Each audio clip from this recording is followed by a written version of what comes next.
entretenu. Oui, tout à fait. Entretenu. Et dit, on nous a fait des montages, oui. Si vous remarquez, nous ne faisons le café que parce que le FMI, à l'indépendance, dit, je ne te donne l'argent pour payer tes fonctionnaires que si toi tu cultives le café. Je ne te donne l'argent pour payer les gens dans tes hôpitaux que si tu me cultives le cacao. C'est comme ça qu'ils nous ont tenus. Mais le cacao, ce sont des produits à cycle long. Le café des cycles longs. On ne s'enrichit pas avec des produits à cycle long. C'est des produits qu'on fait en deuxième instance. Nous sommes dans les notions de guerre économique.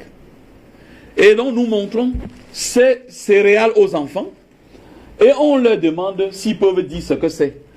On est certain que les enfants n'arrivent pas à dire ce que c'est. Même les adultes au Cameroun ne savent pas ce que c'est, alors qu'ils en consomment tous les jours. Ok. Quelle est la caractéristique de ces céréales? Alors, oui, tout à fait. Premièrement, ils sont à cycle court. La récolte, c'est tous les 3 mois. Deuxième élément, alors que le café et le cacao vous donnent 300 kg à l'hectare, tous ces céréales vous donnent au moins 10 tonnes à l'hectare tous les 3 mois. Mais le blanc a tout fait pour que ce soit lui à nous livrer. Puisqu'il n'a qu'une seule saison où il peut cultiver ça. Mais nous, on aurait 4 saisons. Et si nous avons 4 saisons, entre lui et nous, qui doit livrer qui?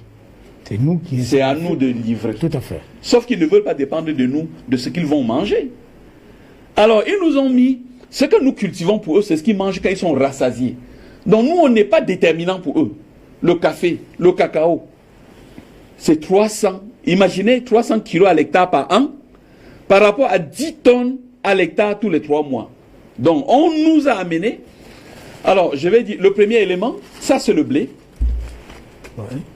Qu'on nous a dit que ça ne pousse pas. Faux. Nous, ce qu'on fait, on donne ces céréales aux enfants de l'école primaire. Ils vont chez eux planter. On a distribué ces jours-ci parce que nous sommes en début de saison de pluie. Il ne faut pas croire à la science telle qu'ils nous ont mentionné. Moi, j'ai compris une chose, qu'aucun produit ne pousse ailleurs et qui ne pousse en Afrique. Parce que nous avons toutes les conditions réunies pour faire pousser tout. Deuxième produit, c'est le tournesol. On nous a dit que le tournesol ne peut pas pousser, mais il s'appelle tournesoleil, parce qu'il tourne sunflower. Lui, il observe le soleil toute la journée, donc c'est un produit qui n'est là que pour le soleil. Malgré ça, on nous a convaincus que ça ne peut pas pousser. Avec ça, on fait l'huile de tournesol. Avec ça, on fait la glycérine. Alors qu'on est sous les tropiques quand même là, avec le soleil. Bien sûr. Ça fait 14 tonnes à l'hectare, tous les 3 mois. 14 tonnes. Là, nous avons l'avoine. Ensuite, on a l'orge. L'orge, vous savez, ça qu'on fait la bière. Mais est-ce que vous voyez qu'on nous a dit que ça ne pousse pas? Les Camerounais boivent la bière au plus profond des villages camerounais. Mais ils ne savent pas que c'est grâce à ça qu'on fait la bière. Mais j'ai dit tout ça, il y a un élément que je ne vous ai pas dit. Lequel? Est-ce que vous savez que tous ces produits, c'est interdit d'importation au Cameroun? Officiel. Mais bien sûr, parce qu'il est interdit de perturber la croissance du café, du cacao et du coton.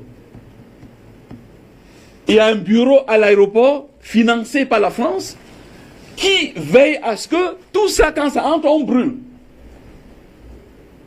Parce qu'il ne faut pas perturber. Alors, moi, juste pour qu'on comprenne, oui, dans cette guerre économique, moi, je veux faire la vigne au Cameroun. On me dit, ça ne pousse pas. Je dis, d'accord, ça ne pousse pas, mais laissez, je vais essayer. Je vais au ministère camerounais de l'agriculture, je fais une demande. Je veux importer 1000 plants de vignes. On me dit, ok, vous devez payer, c'est un montant très très cher pour importer. Le gouvernement camerounais met 6 mois pour me répondre. Alors, on me donne l'autorisation qui est validée du jour où j'ai fait la demande. En France, pour que vous sortiez une plante de vigne, il faut que le gouvernement français donne un passeport pour faire voyager cette plante de vigne. Et en contrôler qu'en sortant ça de la France, vous n'allez pas pénaliser un producteur français. Et donc le gouvernement français dit, mais votre certificat camerounais, il est déjà périmé.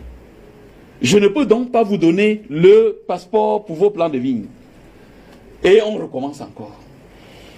Et grâce à ce stratagème, on est sûr que nous allons rester dans le café, dans le cacao. Rappelez-vous encore, 300 kg à l'hectare par an. Et si on a des tonnes? Minimum 10 tonnes à l'hectare tous les 3 mois. Tous les 3 mois. Et si nous ne croyons pas que Dieu va venir arroser et que nous-mêmes on peut arroser, on peut avoir jusqu'à 4 récoltes. Ça veut dire que c'est à nous de nourrir l'Europe. Nous avons l'Afrique à 30 millions de kilomètres carrés. Je vous rappelle que là où il n'y a pas l'eau en Afrique, il y a l'eau dans le souterrain. Partout chez nous. Toutes les cartes hydrogéologiques montrent qu'on a l'eau en bas. Dans un pays comme le Cameroun, la quasi-totalité des départements portent le nom d'un cours d'eau. Tout à fait. Ça veut dire qu'il y a l'eau partout. Comment expliquez-vous que l'extrême nord du Cameroun, qui compte les terres les plus fertiles du Cameroun, c'est la zone assistée par le programme alimentaire mondial? Mais non seulement c'est une honte, mais c'est une insulte à notre intelligence.